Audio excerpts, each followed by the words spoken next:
Allez, on est de retour pour la deuxième partie de l'émission, toujours avec mes deux invités, Samson Maololo Arnija et Zana Sadio Hichou.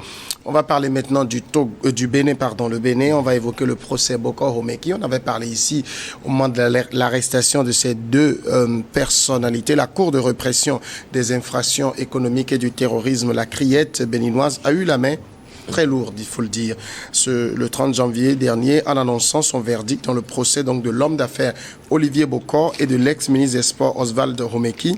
Si elle a suivi les réquisitions du ministère public concernant l'acquittement qu'il avait demandé pour 3 des accusés poursuivis dans cette affaire, elle a en revanche doublé les peines initialement requises contre ses principaux protagonistes, mais aussi majoré de façon substantielle les dommages et intérêts retenus à leur encontre. Et donc, à l'issue du procès, aussi bien Olivier Bokor, Oswald Homeki que Roch Nieré, qui est en fuite, eh bien, tous 3 ont été condamnés à 20 ans de réclusion criminelle, à laquelle s'ajoute une amende de 4,5 milliards de francs CFA et la somme de 60 milliards de francs CFA de dommages et intérêts à payer solidairement à l'État béninois.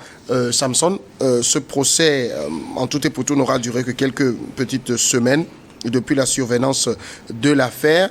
Est-ce que d'abord vous pensez qu'on a eu, pour le type d'affaire dont il s'agit, une justice expéditive? Expéditive, peut-être pas, mais pas libre sûrement. Parce que vous avez quand même une institution comme la CRIET, dont les magistrats sont nommés par l'exécutif. Et plusieurs fois, les avocats de M. Olivier Bokor et de Oswald Homeki ont soulevé des inquiétudes par rapport à l'impartialité de la chef de la présidente du tribunal, Adonon, la magistrate Adonon, en disant qu'elle était très proche du couple présidentiel et qu'elle ne pourrait pas juger cette affaire de façon impartiale. Ensuite, nous avons, au lieu de 5 magistrats, 3 magistrats, alors que pour ce type d'affaires, le code de procédure pénale même oblige à avoir 5 magistrats pour faire un délibéré conséquent. Mais il n'y a que 3 magistrats. Donc, peut-être pas expéditif, mais il faut dire quand même que le déroulement du procès, juste sur la forme, amène quand même à se poser beaucoup de questions. On parlera du fond après. Même question, Zana?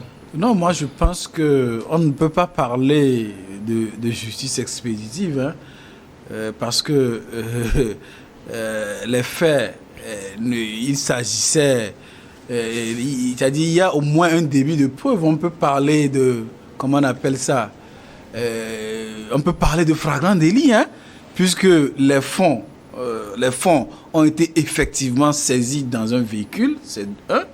Et puis, la suite de l'instruction, beaucoup de personnes sont vite passées aux aveux. On ne peut pas non plus dire que la justice béninoise a eu la main lourde, parce que c'est des actes graves de conséquences qui peuvent déstabiliser un pays. Ce pays peut chavirer du jour au lendemain dans l'insécurité totale. Donc peut-être c'est pour dissuader. Il faut savoir aussi que les sanctions pénales, c'est pour dissuader de potentiels individus qui seraient tentés de commettre ces actes-là. Donc aujourd'hui, vu l'implication, le contexte sécuritaire de nos pays, on ne peut pas du tout dire que la justice béninoise a eu la main lourde, parce qu'on ne peut pas tolérer que dans ce contexte-là, des gens puissent avoir l'idée, nous tous, nous avons parfois, à un moment de la vie, des intentions mauvaises, mais jusqu'à aller commencer par commettre des actes pour en arriver à ça. Mais je pense que la justice béninoise a bien fait, parce que nous tous, le Bénin est un modèle de démocratie que l'on cite souvent. Donc, si des individus sont capables de dépasser l'idée, commencer par poser des actes allant dans ce sens-là, je pense qu'il revient à la justice de sanctionner pour dissuader d'autres personnes qui seraient tentées d'aller dans ce sens-là. Mais toute chose que les accusés ont rejeté en bloc. Exactement, et je suis un peu surpris que M. Zana soit dans le secret des dieux. Peut-être qu'il a des informations que je n'ai pas. Mais quand on voit le déroulé de ce procès, on s'est basé principalement sur les aveux du chef de la sécurité présidentielle.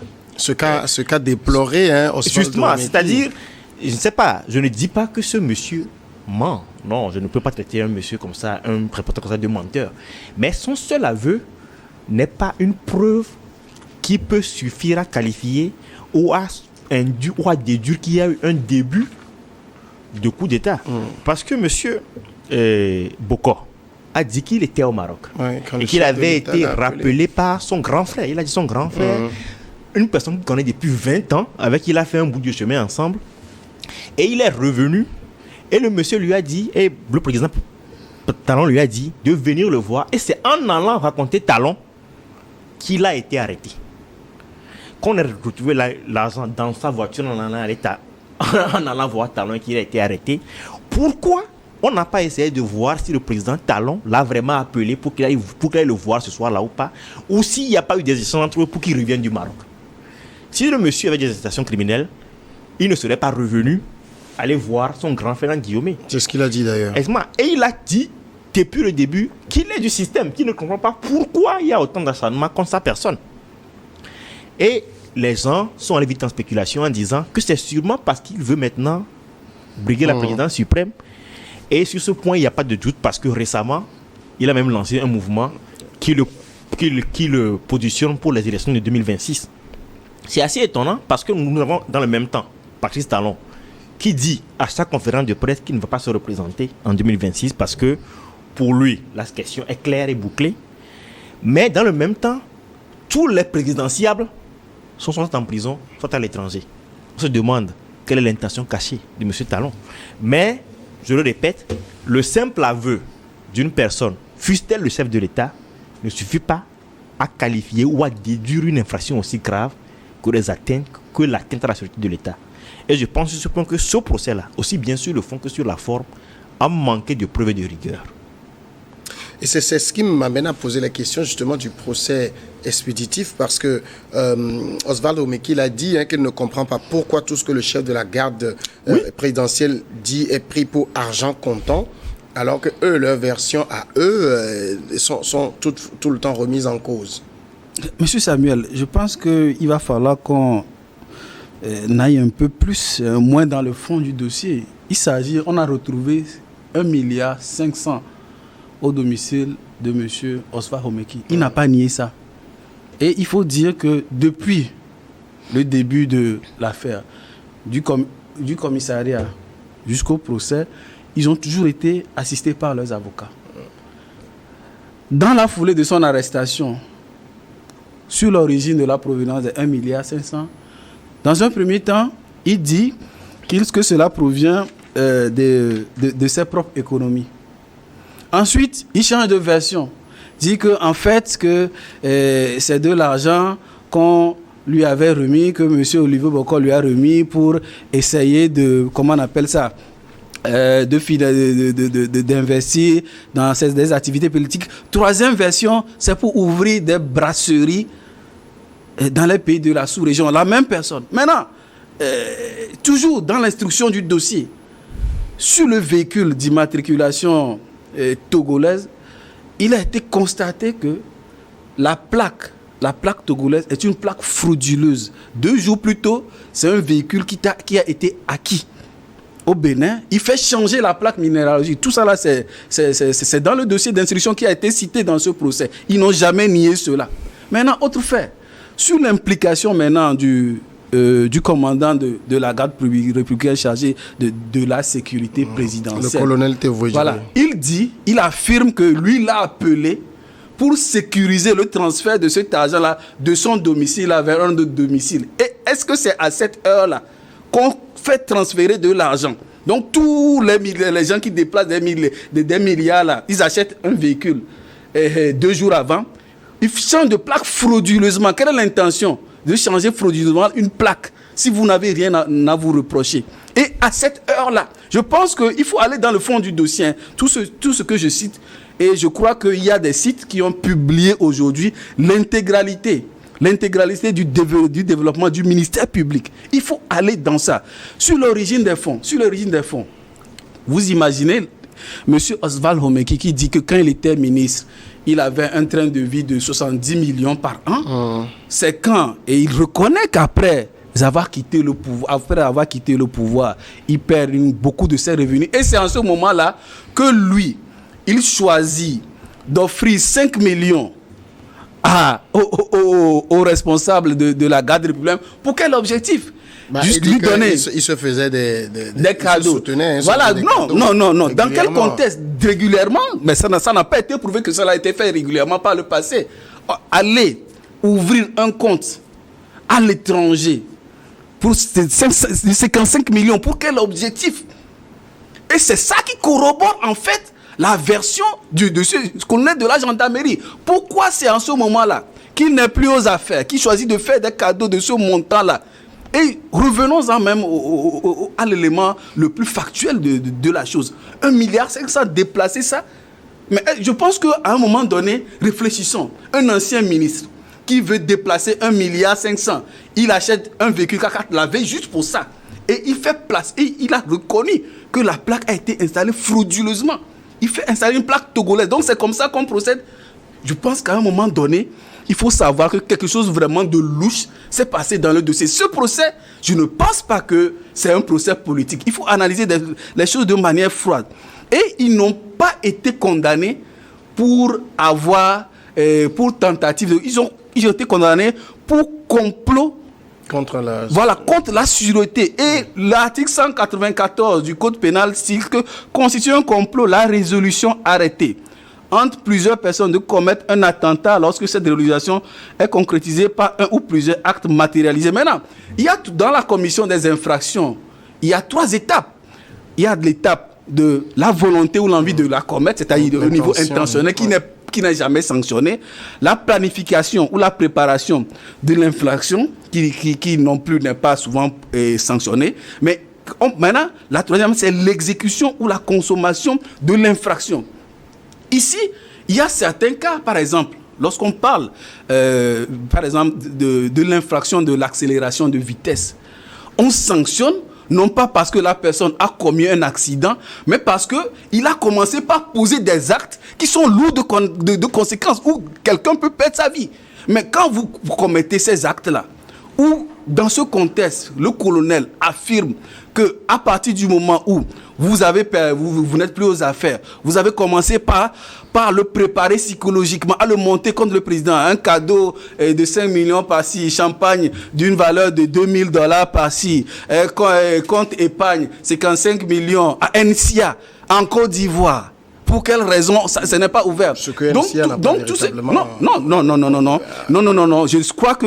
Dès le début, vous avez vu le communiqué de NCA. Moi, NCA a dit qu'il n'y a pas de livre, de confidentiel ouvert en son nom. Monsieur Samuel, au début de l'instruction, c'est ce que NCA avait dit. L'instruction du dossier a sollicité la coopération judiciaire entre le Bénin et la Côte d'Ivoire. Il a été constant de dire que M. Oswald Homeki a ouvert un compte épargne, souscrit un compte, quelque chose comme ça, au profit de ce colonel en question, d'une valeur de 55 millions. C'est constant dans le dossier. Donc, je vous invite aussi à vous inspirer de ce réquisitoire-là. Et justement, c'est pourquoi, pour éviter le fond que le procès parle du fond, leurs conseils, leurs avocats ont choisi le dilatoire. Ils se sont déconstitués. Ouais. Et ce procès-là, est-ce que vous imaginez que des avocats qui se sont déconstitués au cours du procès, ils étaient présents à l'audience, et ils allaient chuchoter des mots à l'oreille quand même des accusés. Donc moi je pense aujourd'hui qu'il faut laisser ce volet de récupération politique et analyser les choses à froid. Un ministre qui veut déplacer 1,5 milliard, qui évolue, donne 3 versions successives, qui achète un véhicule 2 jours plus tôt, qui change frauduleusement la plaque d'immatriculation, qui dit que non, en fait c'est pour déplacer un véhicule, mais quand même c'est trop facile. Samson? Oui, tout ce que vient de dire, je pense que le grand frère Zana disait qu'il ne travaille pas à la criée. Je pense qu'il a un ami qui y travaille. Ou du moins, il les défend très bien. Non, je parle des éléments qui ne sont du procès. Si vous avez suivi le procès, si vous aviez des amis qui ont assisté, et les publications des débats qui sont faits sur les sites de référence, vous verrez que ce sont des éléments factuels qui existent. C'est ce que Boko et Homeki ont dit, c'est ce qu'on appelle de la déduction. Parce que je peux comprendre qu'il y ait des choses qui soient fous, mais que ces éléments matériels-là soient directement liés à un complot contre la sécurité de l'État, c'est sur ça qu'il y a des doutes sérieux à émettre. Le fait que je reçois 1,5 milliard de quelqu'un en liquide. Je dis, 1,5 milliard, c'est beaucoup. Hein. C'est Je ne beaucoup. sais pas si les gens imaginent C'est la beaucoup quantité d'argent que c'est. C'est beaucoup d'argent, mais si c'est un billet neuf, vous pouvez presser. Parce que 10 millions tiennent facilement ou dans une petite enveloppe. Hein. Donc, c'est ce que je reçois ça d'une personne. Et que la personne m'envoie pour aller faire quelque chose. Et que, d'abord, il dit que c'est ses économies personnelles. Qui a dit ça? C'est beaucoup qui a dit que c'est ses économies personnelles, n'est-ce pas? Non, je parle de Roswell Romeki. Romeki a dit que c'est ses économies personnelles. Après, il a changé de version. Il a dit que c'est pour aller faire des activités politiques. Après, il a dit que c'est pour aller ouvrir des brasseries dans la sous-région. Maintenant, on nous parle des brasseries sur 1 milliard, 500 millions. Ça, je ne pense pas que ça suffit à ouvrir des brasseries. Mais ça peut vouloir dire qu'il a senti une pression sur lui. Et dans la pression, il a dit des choses qui n'étaient pas vraies. Parce qu'il voulait cacher ses véritables intentions, parce qu'il se disait que si... Et si ses intentions étaient de commettre un coup d'État? Non, je ne pense pas que le fait, avec 1,5 milliard, vous savez, le Bénin n'est pas le Niger. Je ne pense pas que si demain le colonel de la garde présidentielle arrêtait talon, tous les autres militaires vont suivre. Et puis non, le Niger est un cas particulier. Quand ils ont dit un coup d'État à la Bazou, moi, ça m'a fait un peu rire, parce que le Niger a été un cas particulier. Celui qui a fait le coup d'État a dû appeler beaucoup de personnes, et d'autres personnes, il y avait des raisons autres que c'était compliqué. Et je ne pense pas que l'armée béninoise actuellement soit dans la même configuration que l'armée nigérienne le 26 juillet pour que le même scénario puisse se répéter. C'est pour ça que nous parlons de déduction. C'est-à-dire, jusque-là, si on me dit que ces gens-là sont partis prendre le contrôle d'un camp militaire, on les a vus avec des chars en train de foncer sur le palais présidentiel. Quels gens? C'est que monsieur Boko. Mais justement, c'est pourquoi nous ne pouvons pas le faire. Laissez-le aller au bout. D'accord. Qu'est-ce que nous en savons? Il nous aurait pu quand même aller corrompre une garnison. Comme vous dites, qui ne peut pas le faire, qu'est-ce que nous en savons? Moi, je ne connais pas la force de monsieur Boko ou de monsieur Romeki. Mais si on me dit maintenant que c'était ce qu'ils avaient fait, là, je me dirais que sûrement, là, on a des preuves réelles et tangibles. On a vu un cas similaire au Togo, on nous a montré des armes pour dire que c'est ce que la personne préparait ça. Mais là, le fait qu'on prenne le fait que, vous savez, souvent les hommes d'affaires, ils sont parfois à la frontière de la légalité. Parfois, ils font des choses parce que, bon, si vous le faites de façon trop réglo, vous allez payer beaucoup de taxes et ça serait compliqué. C'est pourquoi un ministre peut se permettre d'aller installer ils ont dit justement que c'est que le fait d'appeler cette personne-là, c'était des choses qu'il faisait, selon sa version du moins, qui se faisaient depuis longtemps. Même si on ne l'a pas prouvé, même si ça n'a pas été vérifié après, lui, quand même, il dit dans sa version que c'est des choses qui se faisaient. Donc maintenant, transporter 1,5 milliard, on peut craindre quand même d'être attaqué. Hein. Et lorsqu'on a un ami qui a la capacité de mobiliser une équipe de défense assez solide, on peut lui faire appel. C'est ce que je dis. C'est pour ça que je dis. C'est le responsable de la sécurité présidentielle qui peut faire déplacer cet argent. C'est l'ami. C'est-à-dire, il n'a pas fait appel à la personne en tant que responsable de la sécurité présidentielle. Il a clairement dit dans cette déclaration qu'il y a une relation personnelle entre eux. Et je pense que même vous là-bas, lorsque vous connaissez une personne haut placée et qu'il y a une relation personnelle entre vous, vous pouvez lui faire appel pour certaines choses en dehors de son titre officiel. Tu ne lui as pas dit d'aller prendre les véhicules de la présidence. Je ne suis pas d'accord. Il ne lui a pas dit d'aller prendre les véhicules de la présidence pour venir faire ce travail-là. Hein. Du moins, il ne l'a pas dit. Donc, s'il y a une relation personnelle entre les deux personnes et qu'ils te connaissent même peut-être avant même que ce dernier ne devienne peut-être représentant de la sécurité présidentielle, je pense que ça peut se faire. Je ne connais pas les antécédents des relations entre eux. Vous savez, moi je suis ici, peut-être entre moi et monsieur Samuel, il y a des relations personnelles que vous ne connaissez pas. Donc si Samuel devient demain quelqu'un d'assez puissant, je peux lui demander de me faire ci ou ça à titre de relation personnelle, pas en tant que le responsable qu'il est actuellement. C'est pour ça que nous parlons de déduction. C'est-à-dire, jusque-là, il n'y a rien qui prouve sans équivoque. Ces faits-là peuvent être analysés de plusieurs façons. Il n'y a rien qui prouve sans équivoque, que ces messieurs voulaient faire un coup d'État à M. Talon. C'est justement ce que disait Olivier Boko en disant vous me jugez par déduction. C'est-à-dire on a mis tous les faits, toutes les choses que vous avez dites. Moi je ne remets pas en cause, mais on met tout ça ensemble et on dit vous vouliez faire ceci. C'est une déduction très dangereuse. Pas dangereuse, très logique. Parce que la logique elle tient. Les antécédents, il y en a eu. Comment est-ce que, et justement, je déplore. Laissez-moi juste dire ceci. Oui. C'est comme si j'ai un ami qui est chef de la garde présidentielle, et on se retrouve dans un bar et nous buvons, et on dit, parce que vous buvez, vous planifiez un coup. Ce n'est pas de ça qu'il s'agit. Oui, c'est la déduction là. Non, ce n'est pas ça. C'est la déduction. Non, laissez-moi. Non, c'est moi je dis. On aurait pu dire, on aurait pu dire par exemple que, écoutez, vous êtes en train de faire des affaires louches. Oui. Ça aussi c'est condamnable. Oui. Mais dire tout de go, vous avez l'intention aujourd'hui. Je peux parler maintenant. Je peux parler maintenant. Je vous dis qu'il y a eu des antécédents. Il faut, pour parler de ces, pour développer ces antécédents, il faut savoir comment est-ce que M. Oswald Homeki a quitté le gouvernement. Et aujourd'hui, les éléments qui corroborent la chose, il y a certes la version isolée, le témoin isolé de ce colonel qui dit avoir été approché pour commettre un coup d'État. Et aujourd'hui, il y a ces éléments-là qui tendent à crédibiliser cette version-là. Il ne faut pas prendre les choses séparément. Ce qu'il dit, le déroulement des faits, et puis après, un cadeau de 5 millions, ce qui n'a jamais été fait.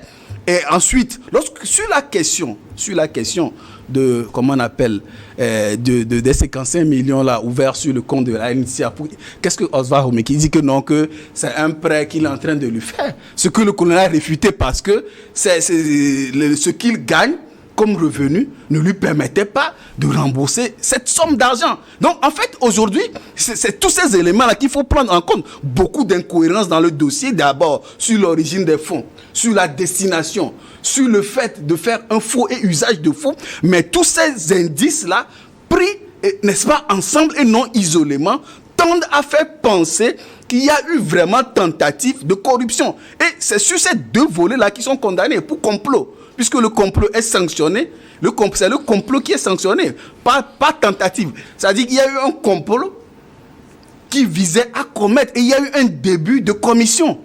Dans toute infraction. Oui, mais le début de commission est où? Le début de commission, là, c'est de fait. En fait, quand on parle de début de commission, le fait, par exemple, de mobiliser l'argent et de commencer par convaincre, c'est-à-dire, l'argent, là, c'était destiné à le convaincre.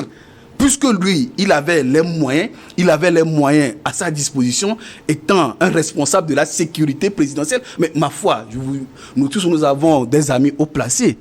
Et je ne crois pas que pour déplacer une forte somme d'argent, il faille qu'un responsable de la garde républicaine chargé de la sécurité présidentielle se déplace nuitamment. Il suffit juste qu'il passe un coup de fil à des policiers, à des gendarmes pour venir vous escorter. Est-ce que lui-même, il a besoin d'être là? Est-ce qu'un responsable de la garde républicaine a besoin d'être là pour sécuriser un transfert? Mais quand même, un simple policier, des gens bien formés, des simples capitaines, des simples lieutenants, suffisent pour sécuriser un certain transfert. Moi, je ne crois pas en cette version. Hein. Oui, sur ce point, je voudrais quand même redire que tout dépend de la relation qui existe entre eux. Et ça, moi et toi, nous le savons. Et justement, le colonel dit qu'il n'y a pas cette relation-là. Donc, ne l'inventons pas ici. Lui, il dit qu'il n'y en a jamais eu cette relation-là. C'est sa parole contre celle de Homeki. Pourquoi vous croyez une personne contre l'autre? Non, moi, je crois les faits. Maintenant, l'utilisation de plaques frauduleuses. Je suis colonel, d'accord? Je suis colonel. Oui. Une personne m'approche pour me proposer de faire un coup d'État. Je ne le piège pas après pour avoir des pièces de conviction solides. Non, je ne fais pas ça. Je vais témoigner pourquoi. Vous n'êtes pas colonel. C'est-à-dire, je suis colonel, une personne m'approche pour me dire, viens, on va faire ça. D'abord, là, ce que je fais, c'est que je refais la discussion, j'enregistre au moins. C'est la première fois qu'on va faire un coup d'état par procuration. Où j'ai une pièce de conviction solide. Je ne vais pas aller témoigner. C'est-à-dire, on demande. Et je pense qu'une personne comme le colonel là. Ce qui est curieux, c'est qu'on demanderait à un colonel de faire un coup d'état pour qu'un autre en soit bénéficiaire. Maintenant, pourquoi vous ne pensez pas que ces cadeaux-là, c'était plutôt une façon pour M. Bokor, qui a clairement montré qu'il voulait aller aux élections en 2026, d'avoir le colonel Théodore Djiré dans ses bonnes grâces, peut-être parce que dans sa localité, il est capable de mobiliser les gens, peut-être qu'il a un poids électoral, peut-être bien. Pourquoi on ne pense pas que ces cadeaux-là, c'est une façon pour lui de l'avoir dans ses bonnes grâces pour sa prochaine ambition? Mais c'est une bonne question. Parce que justement, je suis colonel, là, pour moi, ce que je ferais, c'est d'essayer de repiéger la personne pour avoir des pièces de conviction solides. Mon simple témoignage, excuse-moi, tout le monde peut venir dire, quelqu'un est venu m'approcher pour me dire, allons faire ça. Mais aujourd'hui, nous avons beaucoup de facilité pour piéger les gens pour avoir des preuves. Nous avons des caméras embarquées dans nos portables, nous avons des magnétophones nous pouvons facilement avoir des conversations audio, même des vidéos qui montrent que même si aujourd'hui, bon, l'IA peut faire des vidéos aussi, mais des vidéos qui peuvent être un peu authentifiées pour nous dire, bon, vous savez quoi? Ces gens-là ont vraiment dit ça. Donc, c'est pour ça que nous parlons de déduction. Vous savez, tous ces faits que vous venez de citer peuvent être interprétés de plusieurs façons différentes. Ça peut être qu'ils faisaient un truc pas clair, là-bas.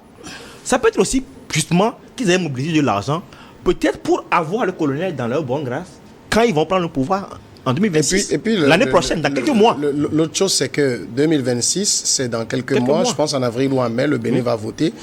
Il y aurait quel intérêt à renverser Talon? Alors que OB26 c'était bien lancé. Exactement. Il y aurait quel intérêt? Exactement. Vous savez, ici, on ne peut pas savoir à quel moment des individus sont mieux placés pour commettre un coup d'État. C'est-à-dire, les gens le font... Oui, moi, je veux que vous preniez le Bénin aujourd'hui. Bon, c'est pour ça qu'il parle de coup d'État à la Talon, peut-être. Parce que Talon, il restait un an. On parle du Bénin. C'est comme si on disait, on va faire un coup d'État au Sénégal. Ça n'a pas de sens, ça ne marcherait pas. Ce qui m'étonne, c'est que vous avez cette aisance de débattre du fond. Mais les intéressés, ils ont fui le fond en créant le dilatoire. Ils ont fui le fond. Les avocats ont dit que, on a évoqué, il devait y avoir 5 juges, il y en a 3. Dans tout pénal, lorsque la forme n'est pas respectée, on ne va pas sur le fond. Étaient alignés. Non. Dans tout procédé pénal, lorsque la forme n'est pas respectée, on ne va pas sur le fond. Les accusés, donc de commun accord, ont dit à leurs avocats de se rétracter. Alors qu'ils ont assisté depuis le début de la procédure jusqu'au procès. Et c'est au moment du procès qui se déconstituent. Mais par alchimie, les voilà retrouvés dans la salle d'audience. On les laissait chuchoter. Je développe s'il vous plaît. Chuchoter des mots à l'endroit. J'aurais aimé que tous ces éléments-là, que vous avez cette aisance de dire, voilà, qu'ils soient là. Pourquoi ils ont fait ce débat de fond? Une question, monsieur Zana. Je pense que, en fait, l'idée, c'est pas que l'idée, moi je pense, non, je développe avant la question. Moi je pense sincèrement, au vu des éléments accablants, ces juges, ces avocats-là ont fui pour créer, n'est-ce pas, dans l'esprit des gens peu avertis, qu'il n'y a pas eu de débat de fond. Moi, j'aurais même, parce que vous évoquez des choses intéressantes. Et s'il y avait matière à développer ces choses-là que vous citez ici, je vous suis qu'un avocat sérieux, qui sait que son client n'a rien à se reprocher, serait là pour évoquer ces arguments. Mais si le film était... J'aurais aimé qu'il soit là pour défendre ces arguments-là. Ils ont eu l'impression que le scénario est connu d'avance. Pourquoi alors? C'est très simple. Dans une affaire pénale, quand la forme n'est pas respectée, on ne peut pas se le dire. Ça, c'est vous qui le dites. C'est vous qui le dites. Non, c'est pas moi qui le dis. En fait, tous les codes de procédure pénale vous diront. Et justement, c'est le code de procédure pénale qui a permis que les débats s'aventurent. Monsieur, permettez. Il y a un autre aspect sur lequel j'aimerais vous dire, monsieur Zana, on dirait que selon vous, le fait que les avocats chuchotent à l'oreille des détenus, non, pas ça, soit aussi un acte constitutif. Je n'ai pas dit cela. On dirait que vous voulez faire rire les gens. Je n'ai pas dit cela. Je n'ai jamais dit cela. Moi, je dis juste que là, voilà, qui se désistent, qui se déconstituent, parce que la forme n'est pas respectée. Mais qui viennent susciter, qui veulent en même temps, de toutes les façons, le parquet avait requis 10 ans. Oui. Les juges ont doublé la peine. Et alors? C'est-à-dire, après que le procureur ait analysé les choses et trouvé que, bon, tout cela, finalement, 10 ans, c'est bon. Les juges trouvent qu'il faut aller à 20 ans. C'est illégal? C'est contraire à la disposition? Vous savez qu'on distribue un peu les 20 ans. Hein? Non, mais je vous dis, c'est illégal. Est-ce que c'est illégal? Mais je pose une question. Non, il y a des cas, ce n'est pas une exception. Il y a des cas où le juge va plus que les réquisitions du ministère public. D'accord. Ce n'est pas illégal. D'accord, messieurs, on va passer maintenant au Togo. Là-bas, on parle aussi de notre Boko. On parle de Gilles Boko. Non, on va parler de François Boko. Samedi 20 juillet dernier, 20 juillet 2024. Alors, pour libérer le Togo du régime Fogna Singbe, moi je cite ce qui est dit, le mouvement de libération nationale Freedom Togo, MNL, a été porté sur les fonds baptismaux, mais ce mouvement se trouve amputé de François Boko. François Boko, peut-être les plus jeunes ne le connaissent pas, c'est 2005 qu'il a quitté le Togo. C'est l'ancien ministre de l'Intérieur, Soué Yadema, avant son décès en février 2005. D'ailleurs, en février prochain, ça fera 20 ans que le général Yadema est mort. Bon, moi je reviens au MNL Freedom Togo, François Boko argue que le mouvement serait infiltré par les services togolais et donc dans l'impossibilité de préserver l'indépendance et l'intégrité des objectifs de Freedom Togo MNL, le vice-président et son courant politique ont le regret de se retirer de toutes les instances à compter de la date de signature du présent communiqué, le présent communiqué qui datait donc du 28 janvier 2025. On a l'impression, finalement, Samson, que ce mouvement, comme beaucoup d'autres mouvements qui naissent au Togo, sont sous le coup de malédiction. Oui, bon. De malédiction, non. Ben, ils n'arrivent pas. Ce n'est pas les prophètes, Ce n'est pas les prophètes qui manquent. Hein. Ce n'est pas les prophètes qui manquent pour les aider. C'est vrai, M. Akila Soboko n'est pas très connu des plus jeunes. Il avait quitté le Togo à la veille des élections de 2005 plutôt, en disant que c'était un processus suicidaire, que ça n'allait pas apporter aux Togolais ce qu'ils désiraient tant. Et depuis là, il vit en exil. Il a essayé un retour, je pense, en 2018, qui n'a pas pu être concrétisé. Il n'a pas pu rentrer dans l'avion. Exactement. Et depuis la diaspora, il essaie de s'organiser depuis près de 20 ans maintenant pour apporter aux Togolais l'alternance selon ses propres propos. M. Boko était un ancien gendarme, était un homme du système RPT à l'époque. Il a été même ministre en 2002, je pense. Il a été même ministre et Adima avant de quitter son poste en 2005 justement. Son départ de ce mouvement, l'argument qu'il a donné, c'est que le mouvement aurait été infiltré par les services togolais. Il n'a pas apporté. Ces mots veulent dire beaucoup de choses et rien à la fois. Il dit que ces services togolais ont pris le contrôle des organes en lui dictant un agenda. C'est des mots assez forts. Maintenant, connaissant la personnalité de M. Boko, qui est un juriste, qui est une personne assez consistante dans ses sorties, je ne sais pas sur quelle base il s'appuie pour dire ces choses-là. Il n'a pas apporté de preuves. Mais je pense qu'il n'a pas aussi pris cette décision-là à la légère. Il a sûrement eu des indices qui l'ont poussé à développer ce genre de réflexion. Malheureusement, c'est encore un mouvement de l'opposition togolaise qui vient de partir en vrille. Et ça relance le débat de la capacité de l'opposition, même ou des opposants, à pouvoir s'organiser pour mener un combat de bout en bout. Ce qui est assez dommage. Et dans ce mouvement, il y avait Kofi Yamian, il y avait Jean Sylvanus Olympio et surtout beaucoup de la diaspora togolaise. Quand François Boko parle de services togolais qui ont infiltré le mouvement, services togolais, ça veut dire quoi? Il faut lui demander. Vous savez qu'une de ces dernières émissions a valu une suspension. C'est ce que j'allais dire. Donc moi, je ne vais pas aller sur ce terrain. Non, ici, on ne l'appelle pas en direct. J'en profite pour faire un coucou à Joachim Agbeti. Et donc, très bon journaliste, qui a une des matinales les plus suivies de la capitale. Mais moi, je dirais que ça a plutôt le goût d'un déjà vu. On dirait que notre ancien gendarme est un éternel déserteur. C'est dans les mêmes conditions qu'il a laissé ses responsabilités à la veille d'élection, disant qu'il y avait des choses en préparation.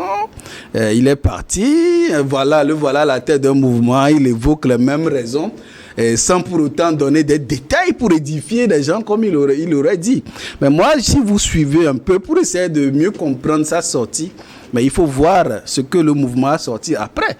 10 ans, bon, ça laisse comprendre, hein. Ça laisse comprendre. Là, je suis dans la déduction maintenant. Ça laisserait comprendre que l'individu, peut-être il se prenait pour le Messie, il espérait qu'il soit peut-être,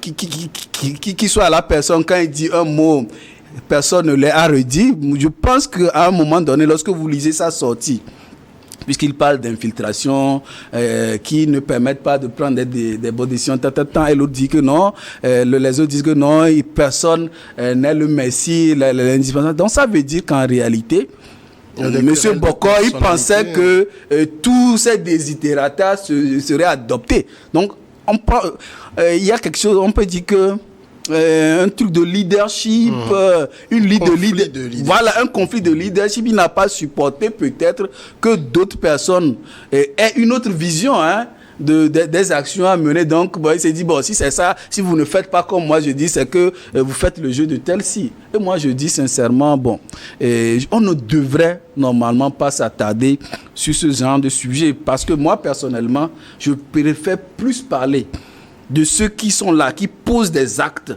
qui impactent le quotidien des Togolais. C'est-à-dire, ces choses-là, on peut en parler, mais perdre le temps pour ces initiatives qui finissent, comme vous l'avez dit, comme on le sait, on ne devrait même pas perdre le temps pour en parler. Je préfère sincèrement parler de l'action gouvernementale, de parler de ce qui ne va pas, de parler de ce qui peut être amélioré dans le quotidien des Togolais. Parce que moi, je pense que c'est ça l'essentiel.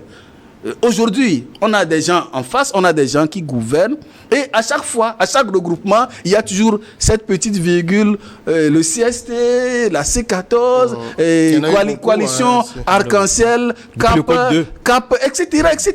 C'est toujours ça depuis... c'est ce que j'appelais la malédiction. Ce n'est pas une malédiction. Ce n'est pas une malédiction. Je pense peut-être que c'est peut-être une incapacité de leur part à s'entendre sur l'essentiel. Je pense que ce genre de choses arrive quand on n'a pas un projet concret, qu'on n'a pas un projet de société. Moi, je pense sincèrement que nous avons plus sérieux à dire que de s'attarder sur ces détails-là. Samson, querelle d'ego? Querelle d'ego, peut-être bien. Nous n'avons pas été sur place pour voir ce qui s'est passé. De l'autre côté, le mouvement dit qu'il serait parti parce qu'il aurait voulu, entre guillemets, imposer sa stratégie comme ligne de conduite. Et lui dit que non, les services togolais ont infiltré le mouvement et le mouvement a été incapable d'articuler une stratégie claire. Donc, vous savez, François Boko, je peux l'appeler un ogre. Kofi Yamian aussi, c'est un ogre. C'est un ogre. On ne peut pas être avec de telles personnalités. Exactement. Mais sauf que, excusez-moi, je conteste cette posture que vous voulez lui donner. Parce que Kofi Annan a été un politicien français connu, mais l'intéressé, on sait qu'il a travaillé avec les structures de l'Union européenne, mais en tant que politicien, je n'ai pas connu comme tel. Non, je refuse. Je lui refuse cela. Il n'est pas connu comme un politicien. Quand il dit que c'est un ogre, c'est pour dire qu'il a une personnalité qui pèse, qui a du poids dans... Sur quoi? C'est sur qui? Il pèse sur quoi? Sur qui? Laissez Samson aller. Quoi qu'on dise, M. Akile Soboko a été un personnage central en 2005.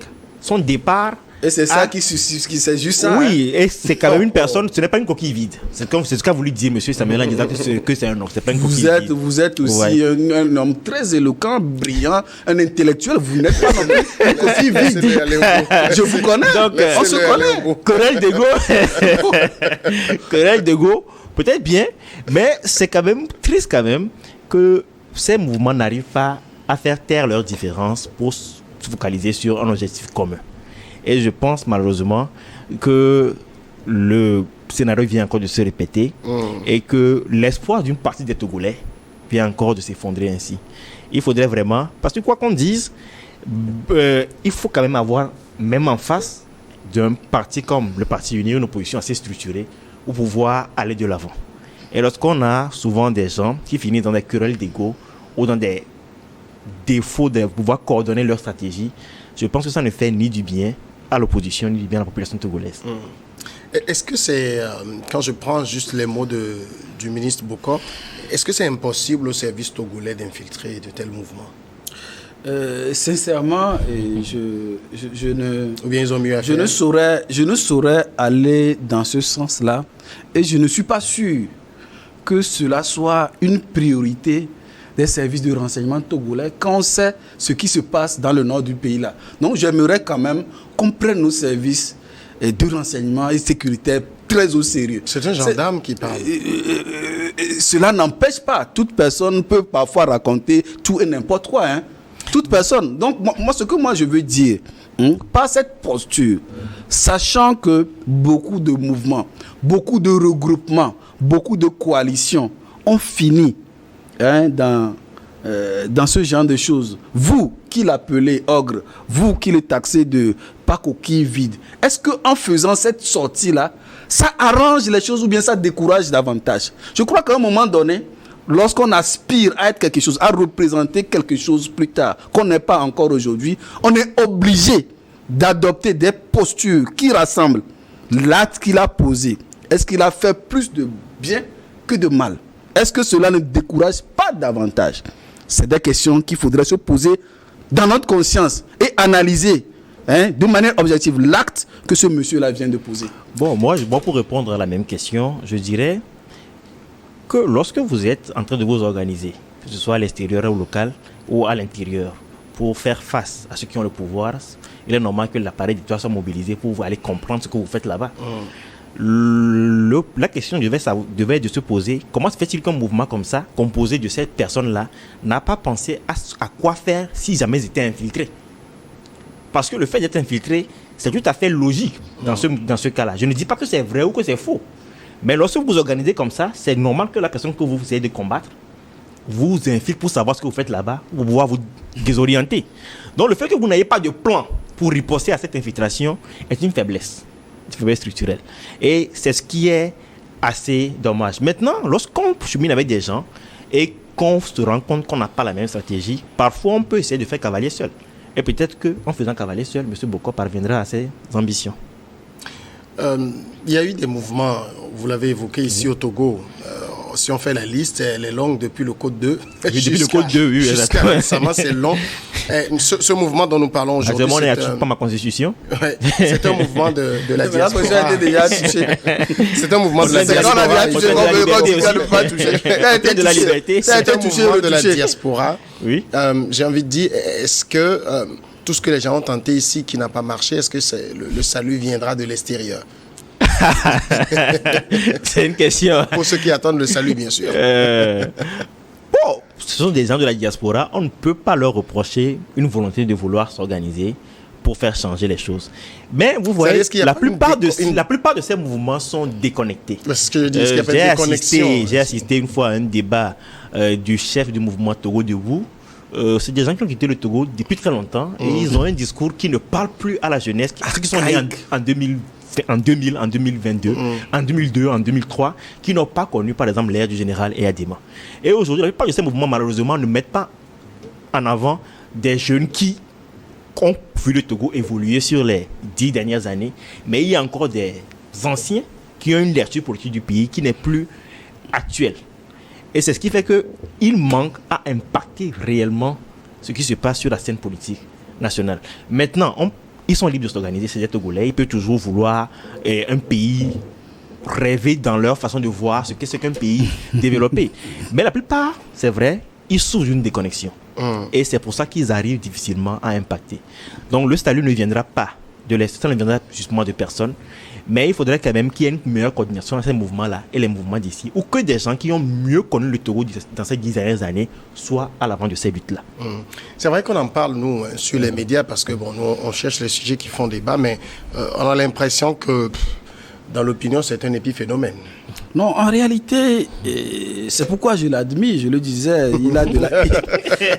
C'est le même coquille vide. C'est le bas là, il représente la chose. C'est pourquoi je l'admire bien. Vous savez, le vrai problème, il a touché du doigt ça.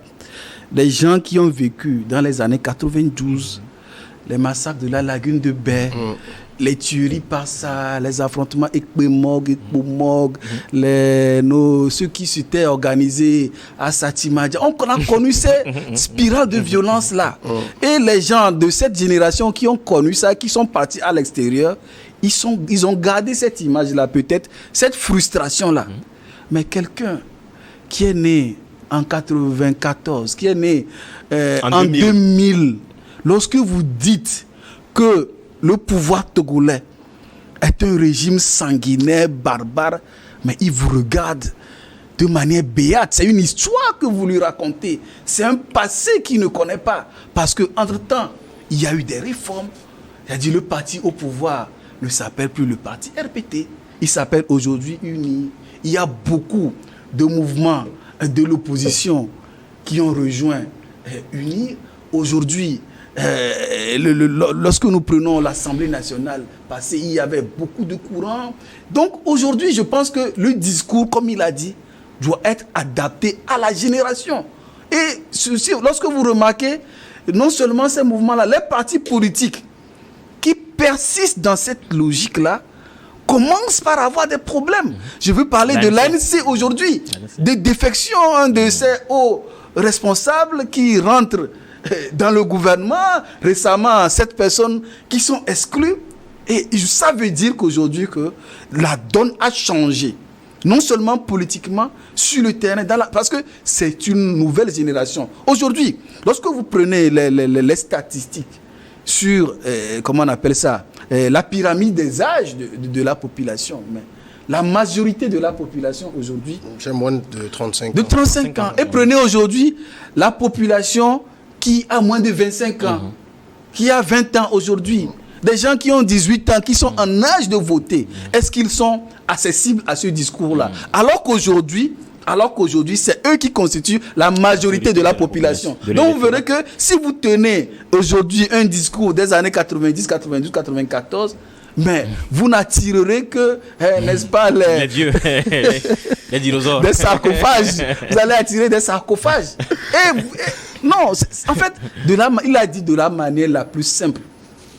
C'est de ça qu'il s'agit. Et j'ai aimé que vous vous rejoigniez vers la fin. Merci. Merci Samson Arlidja. Au moins, on ne s'est pas entendu sur un Kaboko, sur un autre Kaboko. Merci Sana Sadio Hichou. C'est moi. Et merci à vous tous d'avoir suivi l'émission. Je vous retrouve le samedi prochain.